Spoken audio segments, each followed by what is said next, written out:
The presenting sponsor for the Intersections podcast is Lynn, Pinker, Hurst, and Schwegman. Built on a culture of winning, these trial lawyers have proven experience, elite preparation, and relentless focus in the areas of commercial, intellectual property, and employment litigation. Visit Lynn LLP to learn more. And thank you so much to the Lynn, Pinker, Hurst, and Schwegman Group for all you're doing to support the Intersections podcast. Headquartered in Dallas, Texas, Arcus Golf is a premier owner and operator of nearly 90 private, resort, and daily fee courses in the U.S., including Cowboys Golf Club, the world's first and only NFL-themed golf club, and 8 other courses right here in the DFW Metroplex. Arcus is an innovative industry leader providing unrivaled lifestyle amenities that complement exceptional golf offerings. To learn more, visit arcusgolf.com, and thank you to the Arcus team for all that you do to make Intersections happen. This episode is sponsored by Glidden, a general contractor serving North and Central Texas. Glidden builds mission-critical projects, private developments, and medical facilities with a Level 7 customer service model and mindset. They eliminate traditional job site friction, replacing industry apathy with sympathetic discipline. Advanced pre-construction planning ensures your project is delivered with operational predictability. When your board demands certainty, choose a partner that matches your urgency. Outplan and outwork the status quo at glidenindustries.com. This episode is sponsored by the Family Capital Podcast, a podcast devoted to helping families pass down and inherit wealth in a thoughtful manner and explore everything related to running a family office. The Family Capital Podcast is produced by Brownlee Wealth Management, a fee-only Texas advisory firm and one of the early pioneers in the fixed fee movement. Stop paying 1% and learn more about Brownlee Wealth Management. You can find more information and their podcasts at bwmplanning.com. Thank you to the Brownlee team for all you're doing to support Intersections.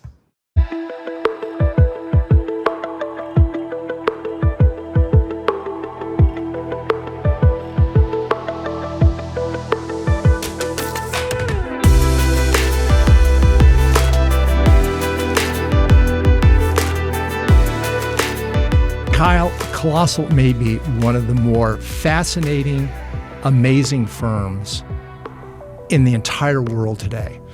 Ben Lamm's founder and CEO, and just talking about the idea of bringing back woolly mammoths.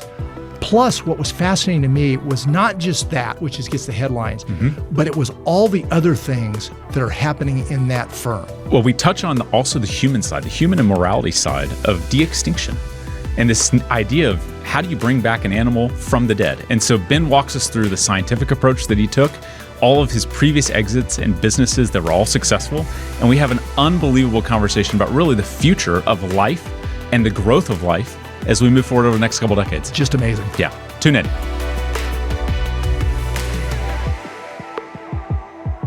Welcome to Intersections, where we take a multi-generational look at the critical issues facing America. Tom, today's going to be really fun.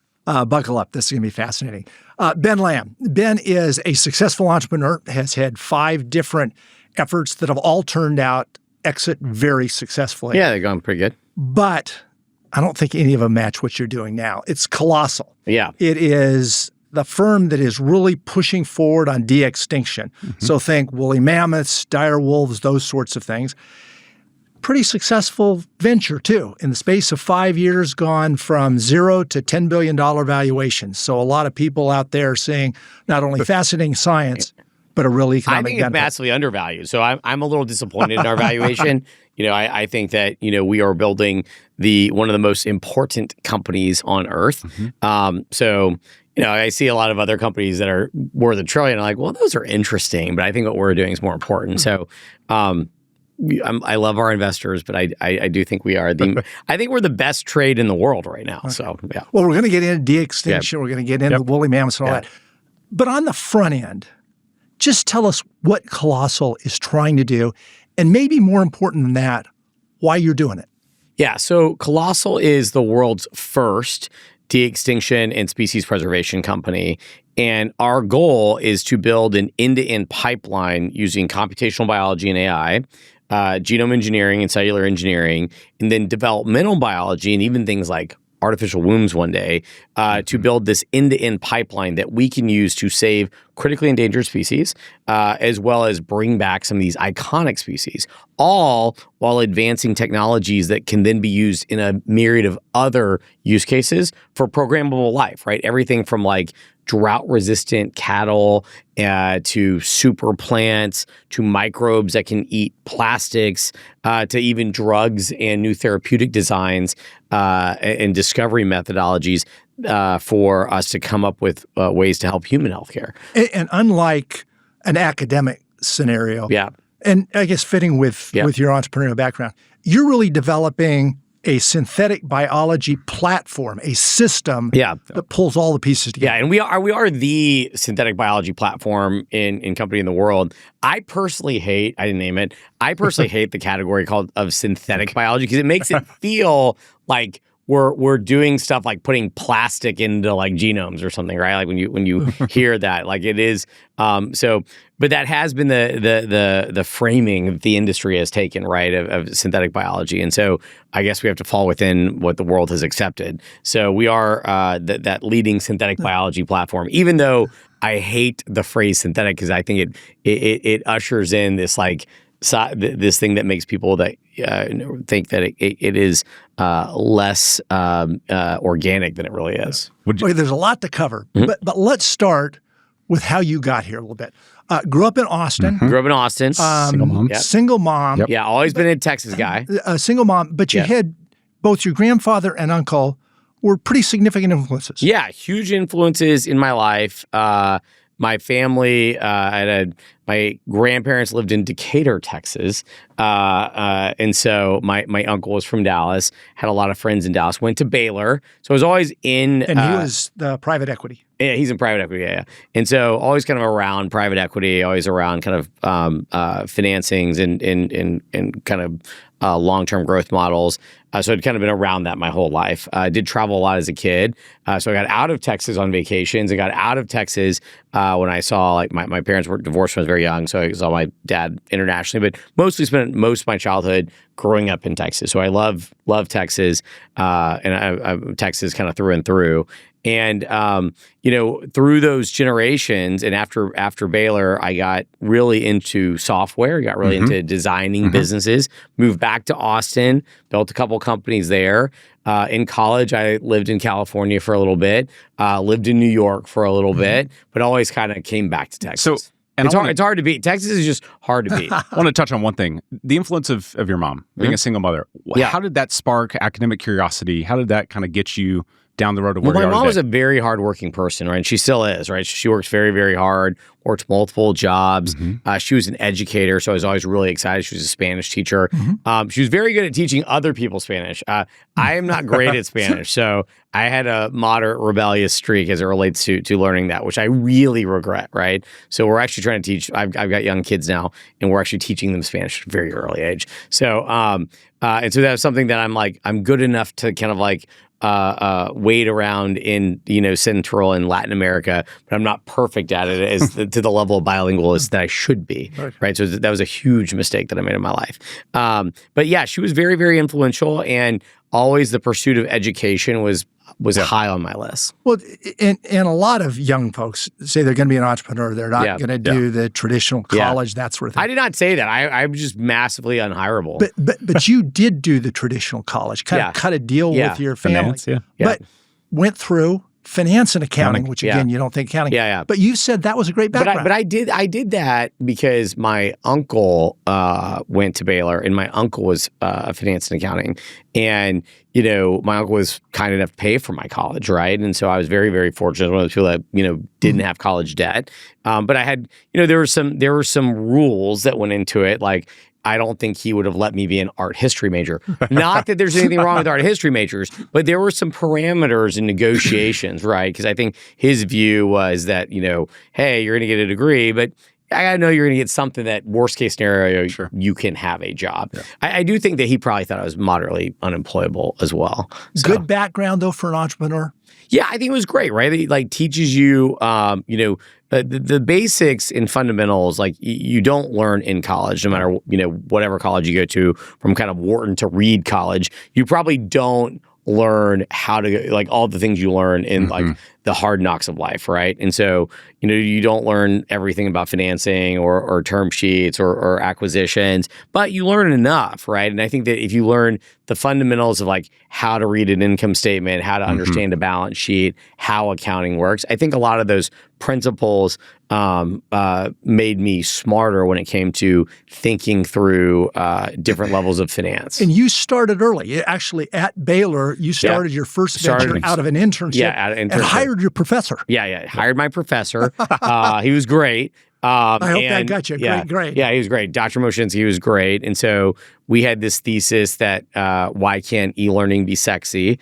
And, it was moderately productive. Yeah. I went to my first e-learning conference and we printed black T-shirts with, you could not do this now, by the way. I don't even know what you can do now.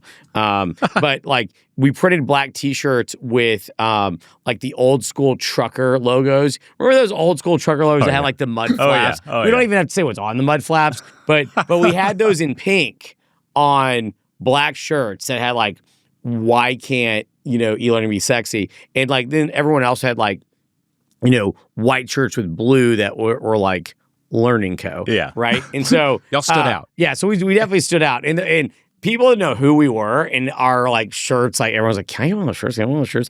And that was a time where you could put anything on a shirt and, not get yelled at or sued or canceled. And so it was fun, and it was a fun shirt, and everyone got really excited, and it got really viral in that community. And so we grew that company, ended up selling it. And I'm always kind of attracted to kind of the next thing. And so I was very attracted to this concept of mobile. Yeah. So started a mobile company. Before mobile was really as big of a thing as it is now. That was just when the mobile apps were really they were coming out, right? Yeah, so 2010-ish plus or minus? So we started in 2010, grew it, moderately irreverent brand. The company's called Chaotic Moon. So once again, such a great had name. Nothing to do with mobile, right? Yep. Every other company was like XYZ Mobile, and they truly, truly hated us. And we probably earned it. Our tagline that we fought for years with the USPTO office on, trademark office on, was "We're the best." Once again, had nothing to do whatsoever with mobile.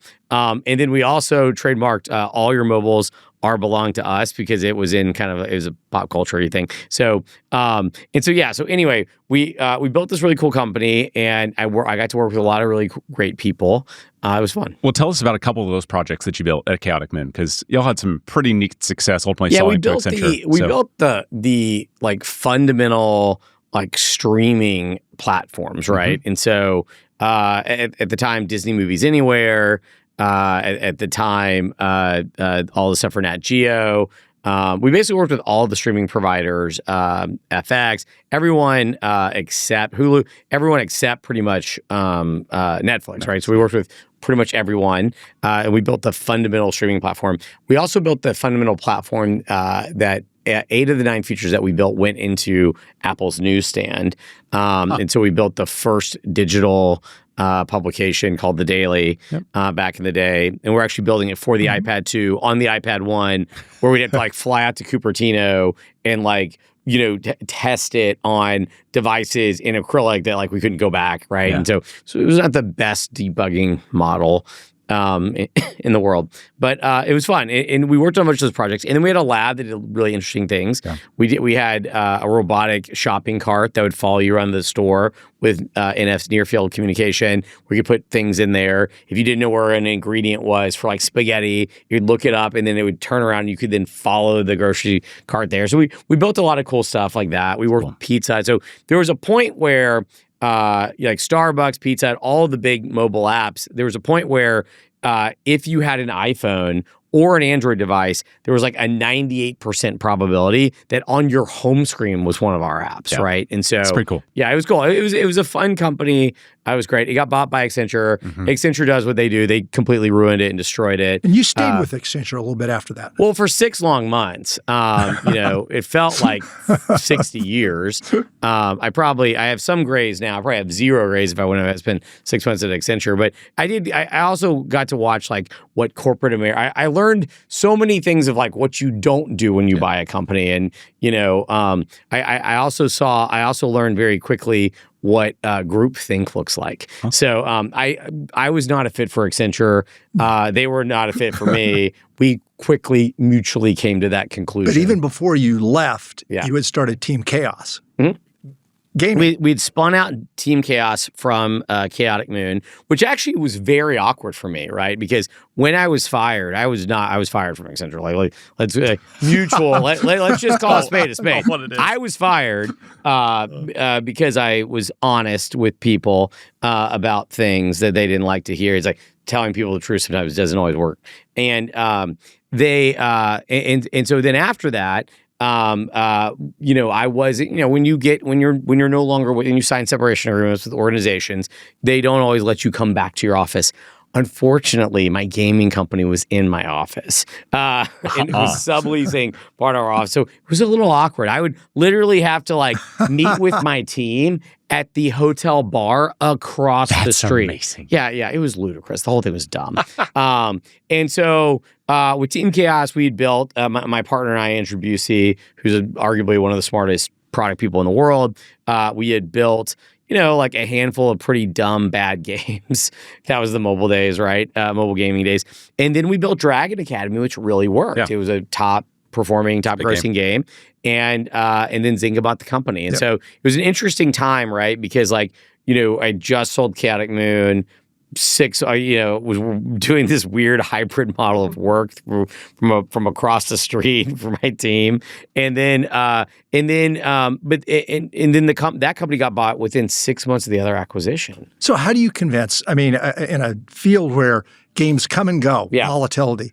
How do you convince Zynga to put a good number against that? So I think I think they were really interested in our technology. They're really interested in the team. Andrew Busey had previously sold a company to Zynga. They loved a lot of the team and whatnot. So, Andrew ran into one of his buddies that had just been bought by his company, bought by Zynga. They were very excited. And this is like that Texas ecosystem, right? They were and Andrew had a historical relationship with him. They were very excited about the capability set and some of the games that we were building. Mm-hmm. And so it just kind of organically happened. So mobile app gaming. And then all of a sudden, a SaaS platform. Platform. So like, if you build mobile, you should then build something to destroy it. And so we built a conversational... Which is being destroyed today. Yeah, exactly. Literally. So we built a conversational intelligence platform called Conversable, which actually means easy to talk to. Mm-hmm. And we had this thesis that bots were going to replace, why do you need 100 apps on your phone? Why can't you just talk to something with intent, with natural language processing and intent recognition? So we built this pretty robust messaging bus layer that connected all these different endpoints in a way where we could understand in natural language people's requests. And so we thought conversational intelligence, powering conversational commerce, content, and customer care would be huge, right? Pre Elon buying Twitter and making it X, we had a thesis that this isn't really a media platform. It's we thought Twitter should be more of a call center. It was like the place that people went to bitch. Yeah. So we were like, if we integrate with these, but you also, if you're XYZ brand, you don't want people on your feed just complaining all the time. So how do you quickly slide them into DMs, answer their questions, but then not have to go build a giant, if you looked at T-Mobile and a lot of people that really pioneered online customer care on social media, they had hundreds of people they were funding on doing that. So we were trying to do that all automated. So 2018, you sell that. Yep. We sold that. And then, of course, we've gone now from mobile apps, gaming, SaaS. So the natural evolution is to go into the defense industry and infrastructure, right? Why not? And defense, like spam. Yeah, I mean, where did that idea come from? Where did care. I was really excited, and it was actually a point of contention, right? Because Conversable was growing quite well. Andrew continues to remind me that we had more of the fundamentals around the LLMs than anything is. Sure. So Andrew's like, if we stay the course, I mean, yes, we probably missed it by like $1 trillion, but whatever. But we were like the first in that category, which is interesting. So like he was correct in his thesis. We were just we were just early, and I don't know. I just got really passionate. I met a couple. I met the former chief innovation officer of U.S. Air Force and then Space Force. I met a couple of people that were working in So did they defense. give you the idea then? Well, they just were talking about some of the problems. And what was interesting was, so I went to a couple non-classified briefings in both Washington and in Colorado at the time U.S. Space Command before it became Space Force and spun out of Air Force. And to me, it was weird that like a lot of stuff didn't work like movies. Like it's like everything you see in the movies, like it doesn't work like that. And so the idea that, the proliferation of AI before it was sexy, integrated into important decision making, layering in dynamic views of how you present data. Like how do you present data in a multimodal way where someone in a command center, someone in a Humvee on a tablet, or someone eventually in something like an Eagle Eye, which Palmer and them have invented, how does something come up in a heads-up display? Yeah. How do you take this data, give just-in-time actionable data at the right time was pretty interesting. And then all of that has to go through kind of a decision-making tree that ends up being really more a decision-making web. And they were in this a point where they were looking at what was called at the time the Advanced Battlefield Management System, which then later became cloud-based command and control. So how do you take and kind of joint all-domain warfighting? How do you combine all of that? And how do you combine all that in a way where you can also be presenting data? And so it really was mobile apps. It really was gaming. Yeah, it's taking all of these things right and whatnot. And so we integrated with a lot of different platforms, Palantir, others, and it went really well. And then no one was as focused on space, so we started focusing heavily on space. We bought a deployment platform, hardware deployment platform, and we were rolling out stuff for low Earth orbit (LEO) as well as cislunar. So, and then this small pandemic happened, and so that was interesting. And at the time that it was an interesting time because like right when the pandemic was happening, we had a big defense company wanting to put money in us, and we had another big defense company that wanted to buy us, and we're like 2 years old. Yeah, and we scaled from like 0 to like 40 million in revenue, like pretty quick. Within like the first year. And 2023 sell out to private equity. But now let's do. But I left. You were gone. I left. Yeah. The pandemic, made a lot of people rethink their priority set. And I'm really big on investment. I'm really big on innovation. We didn't have the same views. I think it's the best way to say it. The board and I didn't have the same views on our, like we were doing non-persistent heads-up display on curved surfaces, like stuff that like people are now doing, we were doing 5 years ago, right? And so 7 years ago. And so like the stuff that was coming out of, go look at the stuff that was coming out of our research lab, and the decision was made by the board that they really wanted to focus on just the software aspects of it. They wanted to sell the space hardware. They wanted to, because at the time during COVID, like launches weren't happening. Yeah. So we had this huge team that was just sitting there and like, and I tried to convince people that, hey, space isn't going anywhere and it's all going to come back. And then there's a backlog. In our space hardware business was ludicrously profitable from an EBITDA perspective, but it's not when you're not putting stuff in space, right? Yeah.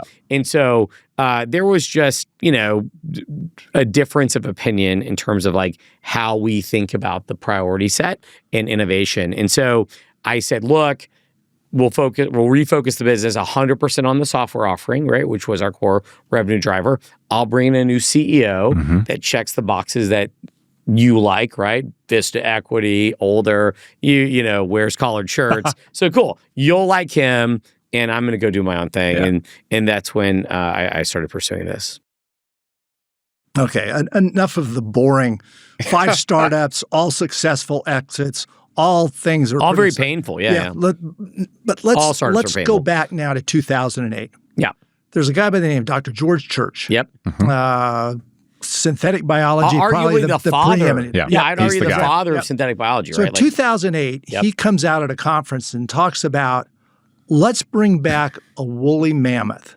Yeah. In 2013. I wasn't at that conference either. No, in Yeah. 2013. Yeah. But then in 2019, you do have a conversation with him. I do. Tell us about the I conversation. actually reached out to George because I was interested in my view at the time with Hypergiant was based on the trajectory and just kind of reading the tea leaves pre-pandemic that it was highly likely at some point that we were going to be bought. So you were following him? Were you following his literature? Were you following, no. How did all I didn't that know him. introduction happen? I didn't know him. Yeah. I just reached out to him. Okay. Christina Libby, who's been a long-term employee of mine at various companies, we were chatting and I was talking about synthetic biology. She goes, I read this really interesting paper by this guy, George Church. You should talk to him. And I was like, oh, great. And so she got me his contact information. Cool. I just cold called him and asked to talk to him. I was more interested in the kind of acceleration of AI, eventually the kind of advent and onboarding of quantum and how software AI access to compute was going to accelerate genome engineering. I was like conceptually more of like a thought leadership like conversation, right? But you asked him a question. Yeah, I did. I was like, well, then he started telling me all this crazy stuff that he's got going on in his lab that was quite interesting. And I was like, man, they got a lot going on. That's all really cool. I was like, and then I thought to myself on the call, I was like, why does anybody come up with any ideas? Why don't they just talk to people like George and just like take one of these to market? So I asked him, I was like, of all the stuff you're working on, and I don't know if he loves to admit this because he has a lot of postdocs. I was like, what if you had one project to work on, what would it be? With unlimited capital, what would it be? And he was like, I would work to bring back the woolly mammoth. And he went through all the reasons why. And I was like, well, that's pretty crazy. And then, but that happened at the end of the call. And so like the call was over. And I was like, and I had not seen that talk he had given, right? I had not seen some of that stuff. Interesting. And so then I was actually at my Austin house at the time when I did the call. And then I ended up staying up all night reading about all the stuff. And there, no matter what, whether it was on the 60 Minutes or Colbert Show or whatever, podcast or just interviewing New York Times, whatever it was, there was this consistent message of this through line of the mammoth, right? Yeah. Not that it almost felt like he wasn't pitching it. Others would bring it up. Others would bring it to him. But he would light up and get excited and talk about it, right? Because I think if you're the father of synthetic biology of read-write technologies, and that seems to be like the ultimate expression of the technology, right? So I could see his allure to it. And I called him back the next day. I was in his lab within a week. Amazing. And I was like, and then I was in this debate mode where like I was like, yeah, maybe I'll just like fund his lab. Maybe I didn't know I'd turn it into a real company. And then we were very, very excited about it. And then this pandemic happened. So, he's focused on his stuff. I was focused on my stuff. So that was kind of the 19 to 21. Started the company in 21. Yeah, 19 had the meeting, first meeting in 19. Met with him in early 2020 again in Boston and Harvard. And then we just stayed in touch. And then towards the end of 2020, I was like, the things that I care about Hypergiant are not going to be the focus of the company going forward. Sure. So it's just not for me anymore, right? And I'm one of those people that once you make those decisions, you should just trust your gut and go with them, right? And the board wanted me to was there a way that we could navigate it? And there just wasn't a path that was going to work for me. Okay, I got to stop you before we dive fully into Colossal. Yeah. 10 years, multiple exits. Give us some life lessons. Give us some employee lessons. Give us some things that you learned. You said that they're hard. I don't know if I'd wish entrepreneurship really on anyone. I think it's hard. I think it sounds good.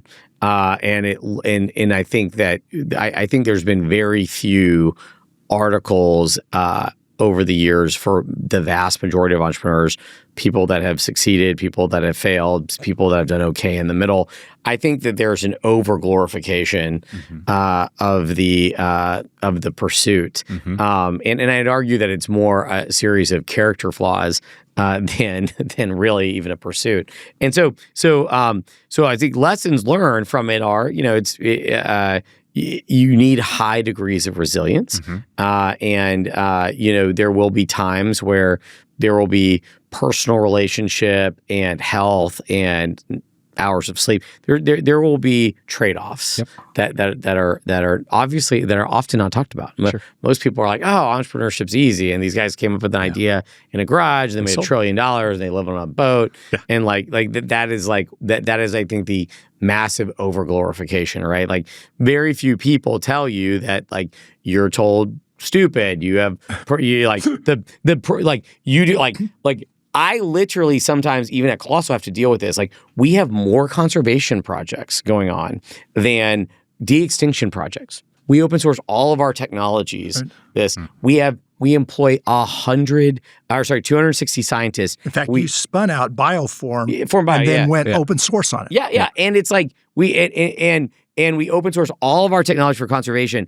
And I still even have to have conversations with journalists that I launched the foundation with, right? That know I put $100 million into foundation and open source. That then 3 weeks later, we'll write a story that's like, Colossal just doesn't care about conservation. I was like, I launched the foundation with you. How can you, where is ethics in your journalistic integrity? And so what I'll say is this is not. There's other folks who would share that view too. It's just this is not for the thin-skinned, right? And it's like if you see Christopher Nolan's movie Memento, and you can wake up every day and forget what happened to you the day before, this is probably the right job for you, right? Because if you just get the absolute shit beat out of you, and then the next day you're like, hey, it's Tuesday, what's going on today, right? So I think if you have this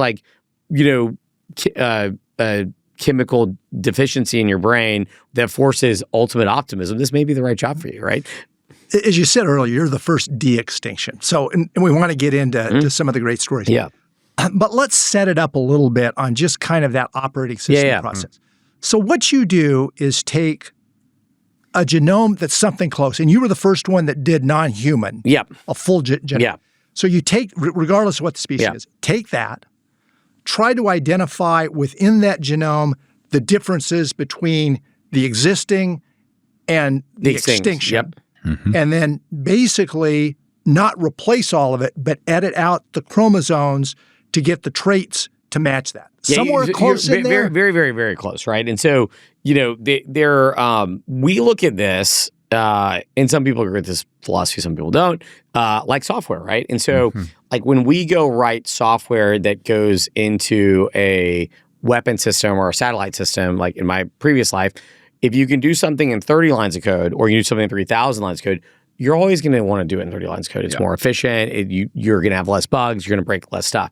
So we spend an enormous amount of time, an enormous amount of money really doing that comparative genomics and really looking at compute, right? To understand there's we'll give direwolf's a great example, right?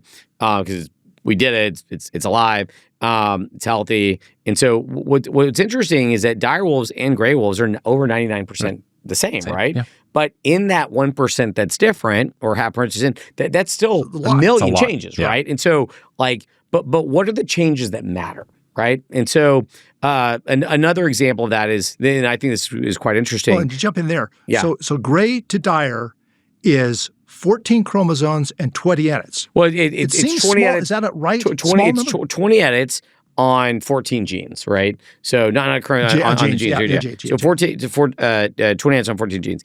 And that drove all the core phenotypes or physical attributes that made them serve their ecological function in the environment, and also gave them that expression that we can also visually see, that a child can look at and say, well, that looks like a big wolf, right? And so, but it is the authentic changes from the dire wolf, right? And so we spent a lot of time on the authenticity of working through those changes, right? And so, if you look at a mammoth, for example, we have 104 mammoth genomes across 1.3 million years. Here's what I can tell you: I think this is quite interesting. they're very, very different.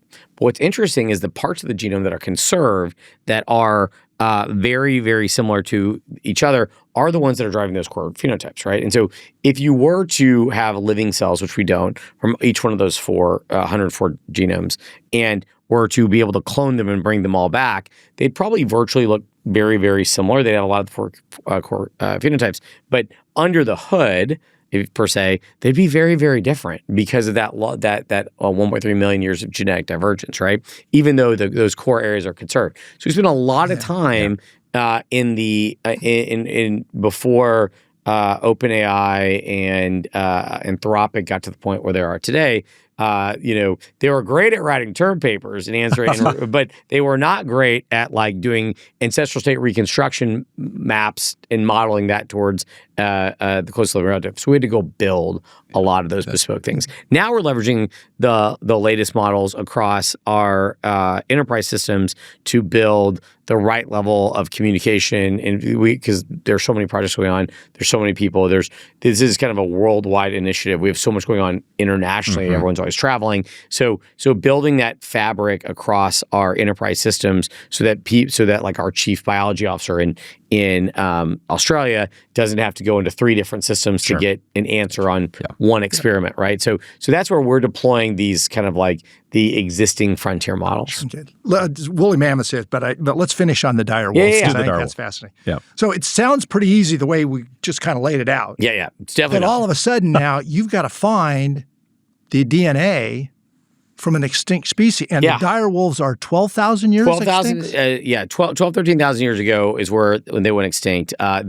People are like, oh, but I've been to La Brea tar pits. There's 3,000 direwolf skulls on the walls and it looks amazing, right? But because of heat and acidification, there's not really any viable DNA. It deteriorates quickly. Very quickly, right? The minute your body starts deteriorating, if things could die in cold, dry places, that's the best make for it us, easy. right?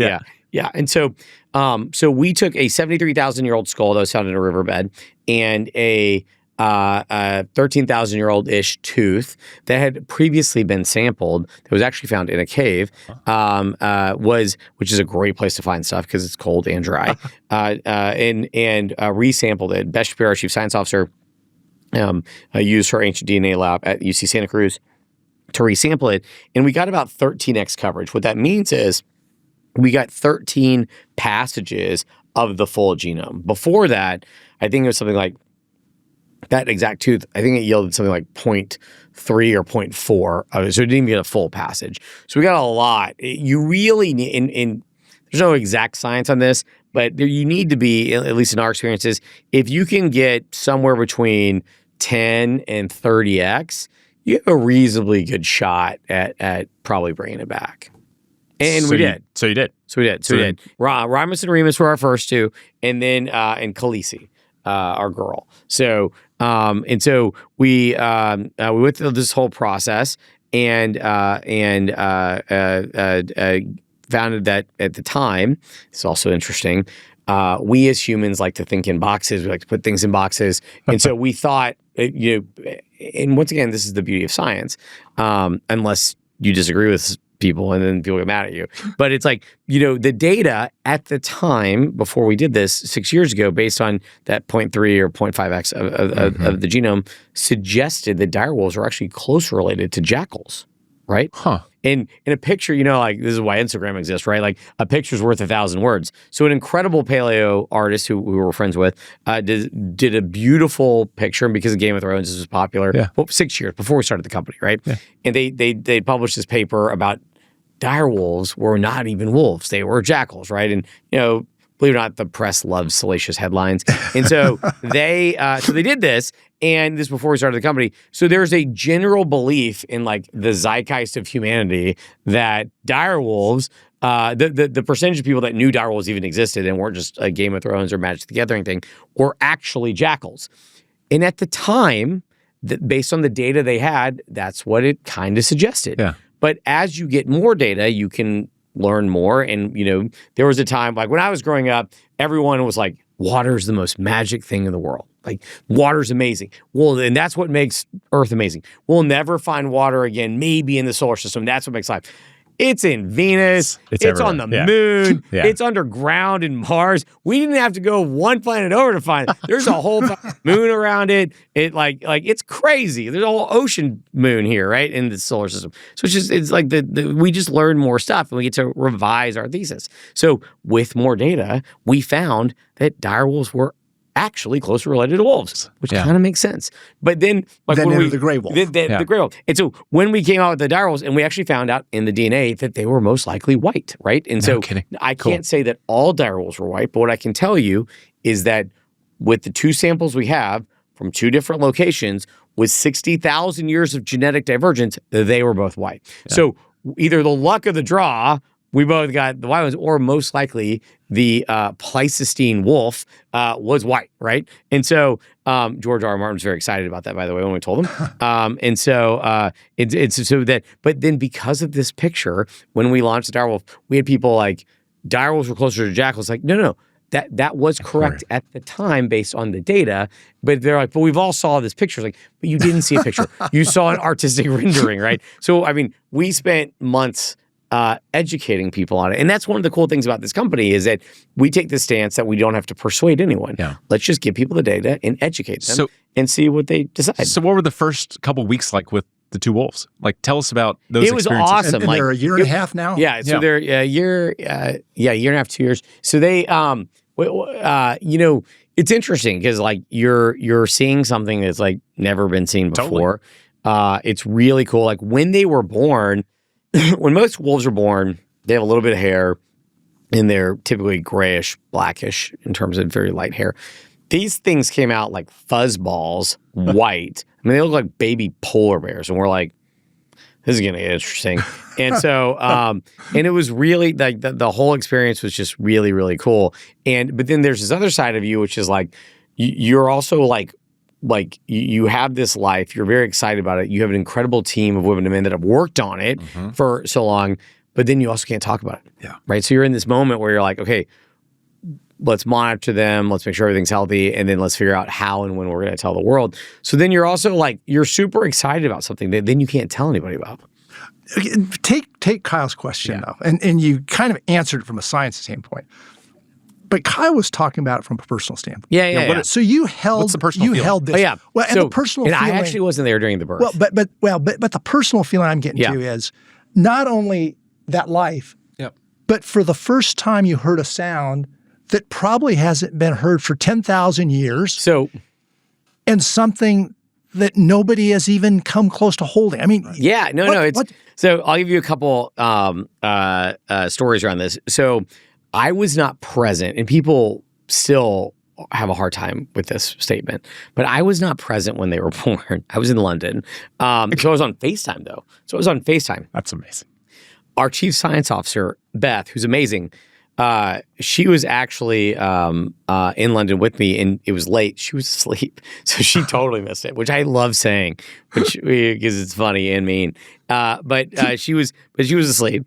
I was on FaceTime, and you're like, I now have kids, and it's kind of like I'm like virtually in the operating room, right? And so you're like watching this, and you're like, is it a lot? Is it okay? Is it breathe? Like and I'm not even there, right? And you used a surrogate. Yeah, we use a large dog surrogate. So you're kind of like watching all of this through our chief animal officer, who's in the room, scrubbed out, but you're not getting data. You're getting data in near time-ish, right? Because like he's observing, and it's like everything okay. It's like it was very stressful. Like it's very stressful, and then he's like, they're quite big and they're healthy, and so then there was so you have these emotions, then you have this relief, right? There's a component of relief because that they're healthy, that they were with the right people to care for them. And so it's high stakes, high emotions during that, right? And then fast forward, when you get to hold them and whatnot, they also, Rogan actually talked about this. They do have they have a unique feeling to the texture of their fur, but they also have a unique smell They really do. And Interesting. And so you're holding them, you're like in bottle feeding them, and they're not aggressive like in a mean way when they were puppies, but they're aggressive like wanting the food, right? So I mean, they were quite strong even as small puppies. So so it was a really cool experience. And then when I'd come home from the preserve, my dogs would like lose their minds, lose their mind. thought of that, Like yeah. it's like, you know, I don't have cats, but like, you know, people are always talking about how catnip, like the dog, like cats go crazy. Yeah. It's like my dogs were drug addicts, and I had like some drug on me, and they've never behaved like this except for the times that I come back. Yeah. From the preserve. It's They jump on you. Do they get fearful? Yeah, Do no, they, not like- fearful. Like just like crazy, like running around in circle, like excited, smell like. But not like if you go like hang out with someone with a dog Sure, or a cat, sure, right? sure. Like they're like they'll smell you like, oh yeah, you're a traitor, right? right. But like this was not that. They're like it's another thing, right? So that was really interesting. And then we heard the howl. The howl was like super awesome. We got it on film. But then I was actually with one of our investors, Peter Jackson, who did Lord of the Rings, and he's the one that said it. We were showing him stuff because we're working on the Mo with him. We were at his he and his partner Fran's house in Wellington. And we hooked it up, like old school, like hooked up with HDMI to the TV. Mike Doherty was like, hey, let me show you something. Mike, we showed it to him, and he's like, I got chills, is what Peter said. And, you know, Peter's like an incredible filmmaker, incredible storyteller. And he's like, you have to show this. Like, this is what you have to lead with. He's like, and then he said that. He goes, this is the first howl that anyone's heard in 10,000 years. He goes, this is what you should lead with. This is what you should, and it was his opinion. He's like, this is what you should show the world.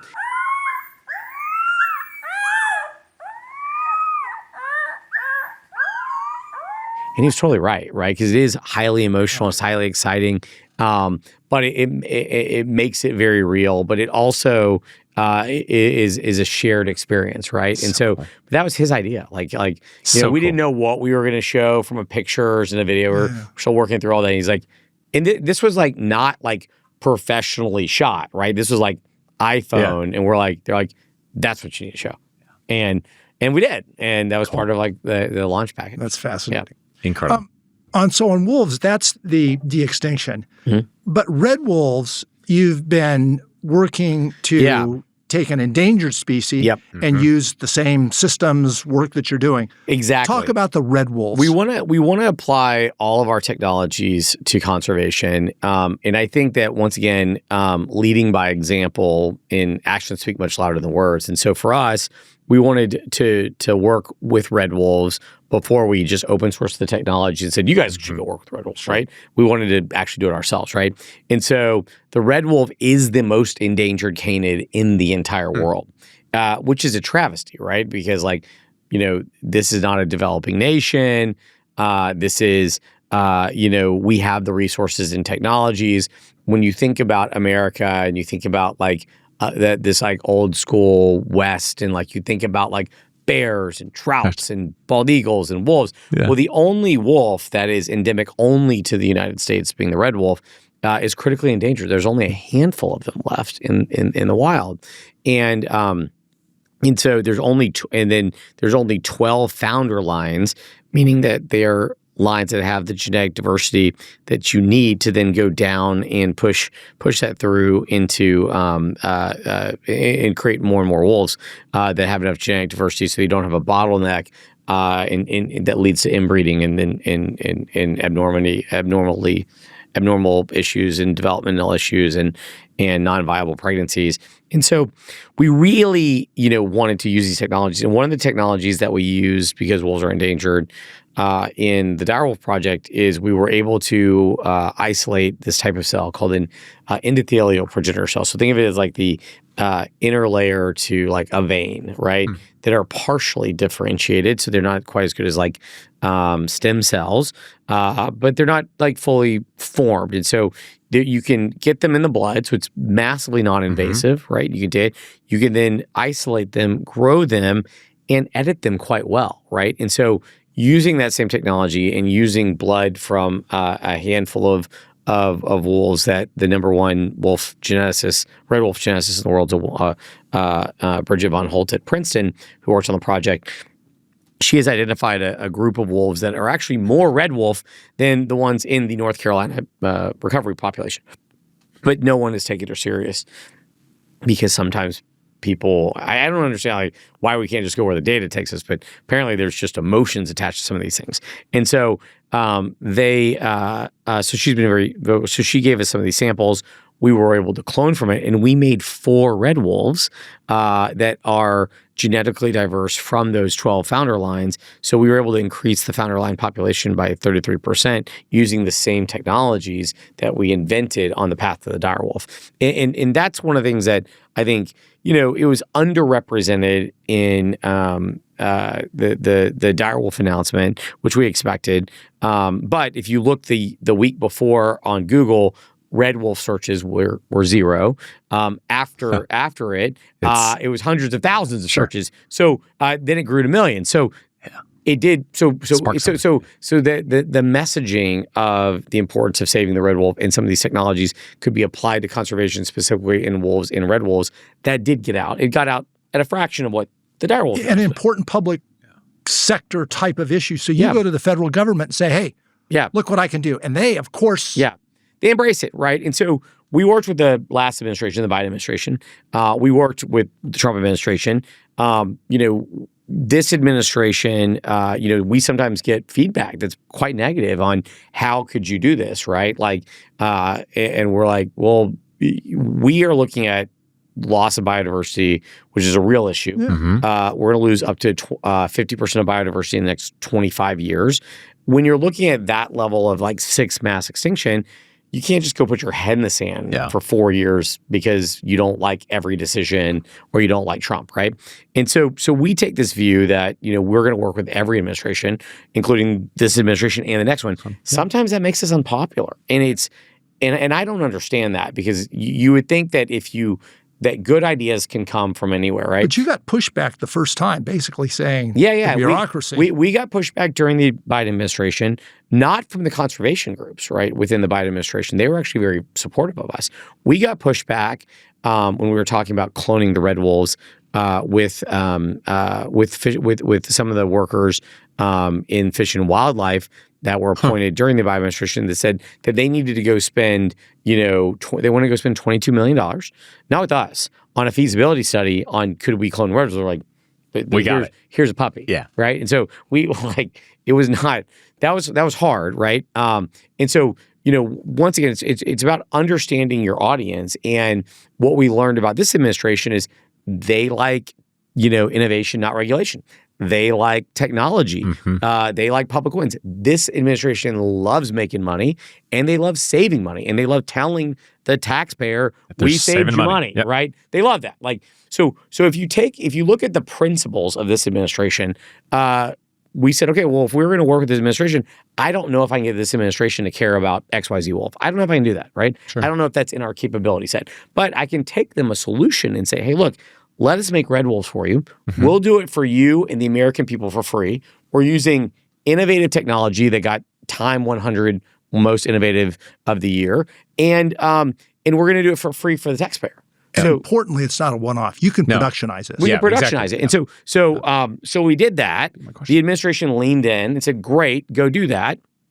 Under the Endangered Species Act, every administration, Republican, independent, if there was ever one, and Democrat has to, it's not like optional. They have to spend money on recovering these species.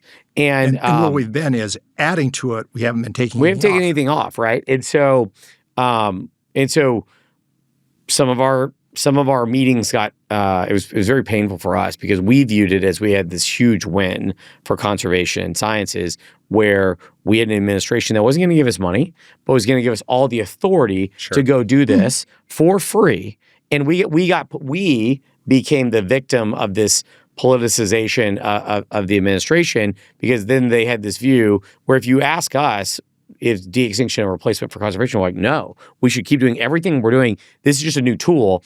We got politicized in a couple articles that went very viral where it was like, Colossal's view is that de-extinction is is a replacement for conservation. That's like what the headline said. And then like page 40 of the article is it's like Colossal did not, when asked about this, the Colossal chief animal officer and CEO said it is not a replacement. I was like, but why is that on Why do you page? lead with this? Yeah, you lead with this. So it's very, very frustrating. And there's actually more history there. The person that wrote that article, who's now been terminated from the organization that wrote it, was quite pissed at us for not giving them the direwolf news. And so this story came out 3 days later, and they told us how mad they were at us because they had written a very favorable article about our chief science officer, Beth, and a lot of the women that work at Colossal. And so they told us on the phone they felt betrayed that we didn't tell them the direwolf news. And we're like, well, we were going to, but then it leaked early. And so we tried to explain all that. And then magically 3 days later, there's a article that's highly politicized when we're like, hey, we're trying to do conservation work for free for the American public.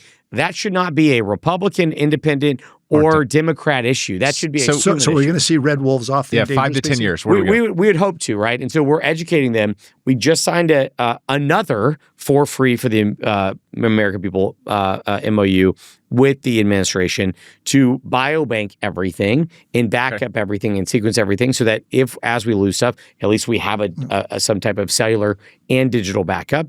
We're now working with the administration to try to get permission on not just the red wolf, but on a handful of species that we can go clone for free and then give back to things. That deal's not done yet, but we're working on it. I'm hopeful that we will get there with the administration. I think it's a bipartisan free issue because it's like, look, we're going to do stuff for conservation for free. We're not asking to take away from money from any of these productions. And so if we are successful and we get some of these green lights, which I'm hopeful we will, well, then I think in the next, not in this administration, but over the next few administrations, we could see the red wolves fully recover. Yeah. That's terrific. Okay, and others. Question. So it's been said, dire wolves 12 to 13,000 years ago. The woolly mammoth, how long ago did it become extinct? No clue. How long? 4,000 years. Yep. Only 4,000 years. Yeah, we were building, I always find this interesting. Humanity, not Colossal, we can't take this much credit, but we as humanity were building the pyramids at the same time. If you subscribe to the current, asterisk, if you currently subscribe to accepted archaeological timelines of Egypt, then we were building the pyramids at the same time that woolly mammoths still existed, which I think is just a cool, like, it kind of messes with your brain because most people sometimes incorrectly put woolly mammoths back into the kind of dinosaur category and there was a 65 million year gap between those. Yeah. Pretty cool. So then on woolly mammoth, same process, but it was the Asian elephant? Asian elephant. It's 99.6% the same genetically. And we had planned initially to make, like, based on the good news about the woolly mammoth project, right, is that it's less editing than some of our projects. It's also it's less editing than some of our projects. We had a lot of genomes. They're not quite as good as some of our genomes, like the Tasmanian tiger and others, but we had a decent amount of them, and a lot of them died in cold places, which was helpful. And so, even though they were older, so more fragmented. And some of that went 1 million years back. Yeah. Right? So our oldest is about 1.3 million years. Wow. Yeah, 1.3 to 1.4, depending on how you characterize it. And so, not exactly clear, but within a couple 100,000 years. And so we were originally targeting to make 65 edits. And we've now made over 130 edits on our Mammoth project. So we've made nearly double, a little over, like we're in that kind of range of double of what we've done, which is what we were originally anticipating, which is great. The other thing that's been really exciting about the Mammoth project, 2 other really interesting data points that we haven't really talked about yet, is that one, we were making them in all of our species. We initially were working on 1 cell line, so we're working on 1 genetic donor of Asian elephants. We're now working on 14 different cell lines, and so and part of that is and I can't say who yet because some of these aren't my rights to say, but we've had several governments now partner with us on specifically the Mammoth project and lean in, but their aspirations for the project have grown. So out of the gate, they don't want 1 or 2 calves. They want a whole herd. They want them genetic diverse. And so the project's grown. And so, like, some of the originally our goal was to have our first calf in 2028. That's going to slip a few years now, but it's also the project has expanded. And talk about the and partners. And so just like when we had the direwolves, right? We did not announce them the day they were born. We announced them when they were a little bit older. There's some discussion with our government partners on this that I don't know what like people are now have been pressuring me like, okay, so what is the new date? People are, the three questions I get consistently are, when are you going to make a dinosaur? No DNA on a dinosaur. No DNA on a dinosaur, which makes some people happy, makes more people mad. What's the next species? It's like, I feel like we tell you a lot already. And what's the exact date and time? How many species are you working on? Give us a round number. So on the de-extinction side, publicly we've announced woolly mammoth, Tasmanian tiger, dodo, moa, blue buck, which is new. Which is the latest one. Which is the latest one we've announced. Not new that we worked on it, but new that we've announced. And then obviously direwolves, right? So 6 that we've announced from a de-extinction perspective. And so, but what's exciting is that as people have But if we went in your laboratory, other than announced, a lot more? There's more things in various forms of research. Stages of research. Right. Yeah. Now, and on the woolly mammoth, it sounds really neat. Yeah. But it's got a real benefit. If you put the woolly mammoth back up in the Arctic tundra, it makes a difference, right? Exactly. The Arctic tundra in the Arctic Circle in what's known as Circle Polar North, which is a little bit broader than what's categorized on maps as the Arctic Circle, is a pretty desolate place, right? It's not highly carbon efficient. It's not. It does not have a plethora of flora and fauna there. And so if you look at all these ecosystem models for the power that large herbivores do to them, spreading seeds, removing brush that's not helpful for the ecosystem, nitrogen, oxygen cycling, that all of the models show, like pretty much 100% or near 100%, show that large megafauna help the ecosystems that they're in. Now, with that said, once again, this is the beauty that I get in my part of my life is I get to work with all these scientists. And even internally, we have these debates where you've got certain people like George Church that will show you the exact calculus that this many mammoths at this population density that can be supported by the ecosystem without supplemental food at this latitude will have this impact to the ground temperature. Sure. And we've seen some of those studies come out of Siberia where they've shown that the reintroduction of cold-tolerant megafauna and the removal of non-efficient carbon trees can lower ground temperatures by up to 8 to 9 degrees which is great because in the summer months it gets warmer and it thaws to a point, right? But if you have more of it cold, it only thaws down so much. So you get all of the ground layer during the summers, but then you don't, some of that permafrost that is a deep carbon sequester does not melt, right? Yeah. And so you don't have off-gassing from that.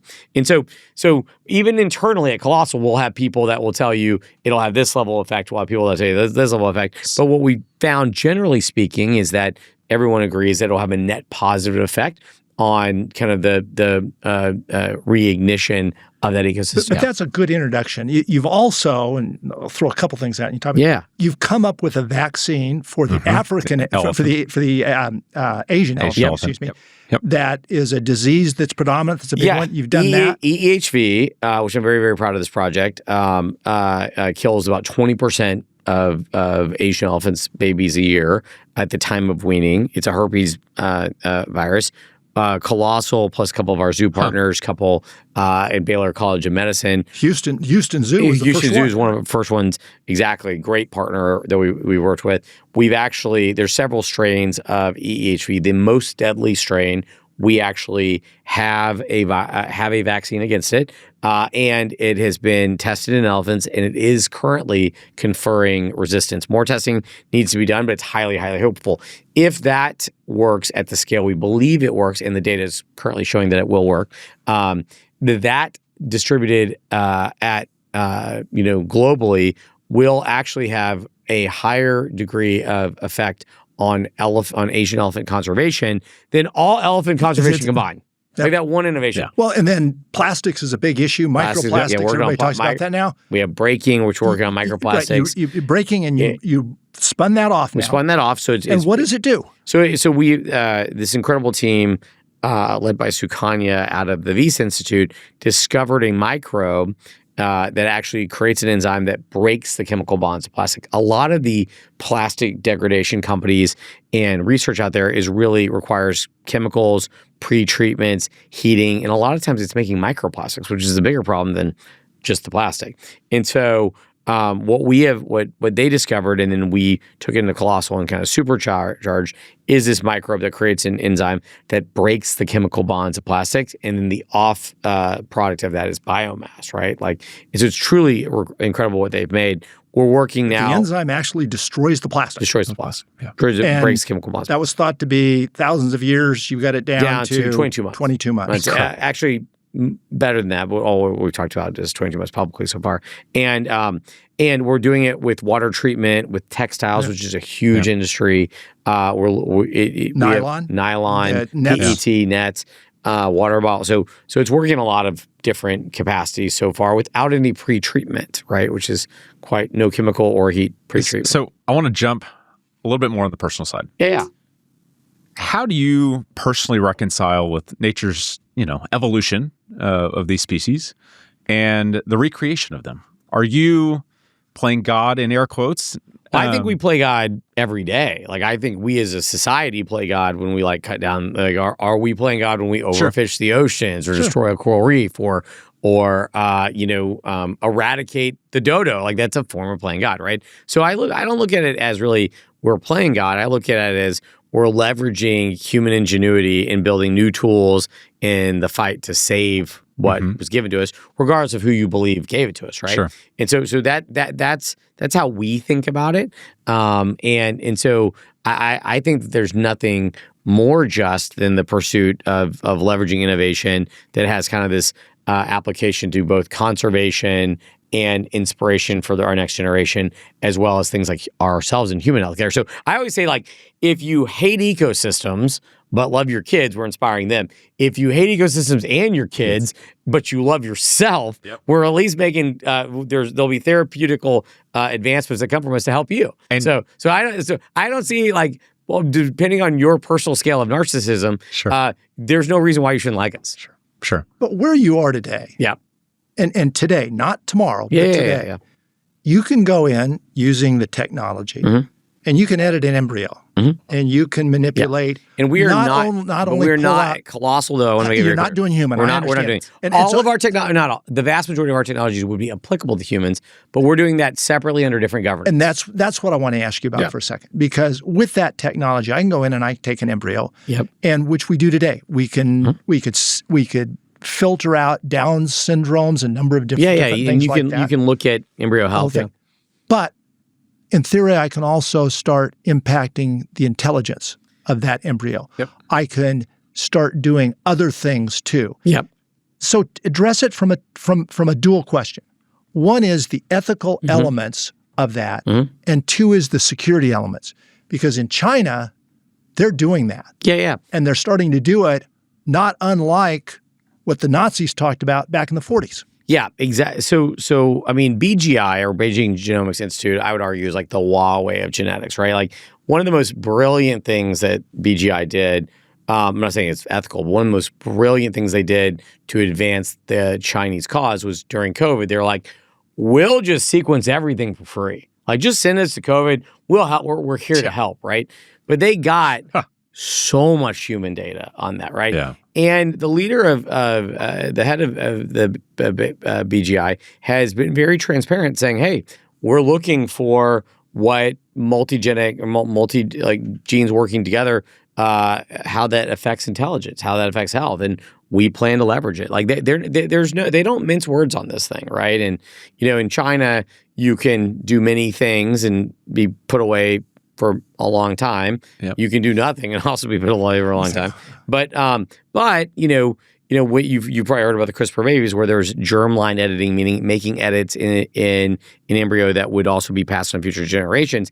And that guy went to jail very shortly, right? And so it's like, you do something, because the Chinese guy were doing, but he kind of got a slap on the wrist, right? He's now out of jail.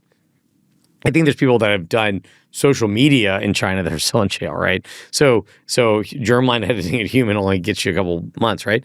And so it's quite interesting. And so what I would say is, from a technology set, the world, including Colossal, has these technologies. So it's hard to put the genie back in the bottle. Colossal takes an ethical stance that while a lot of these technologies will be applicable to humans, we think those should be done with different leadership. I've not ran a drug company. I've not ran a human, therapeutics company. Yep. And so those should be done under different leadership with different governance.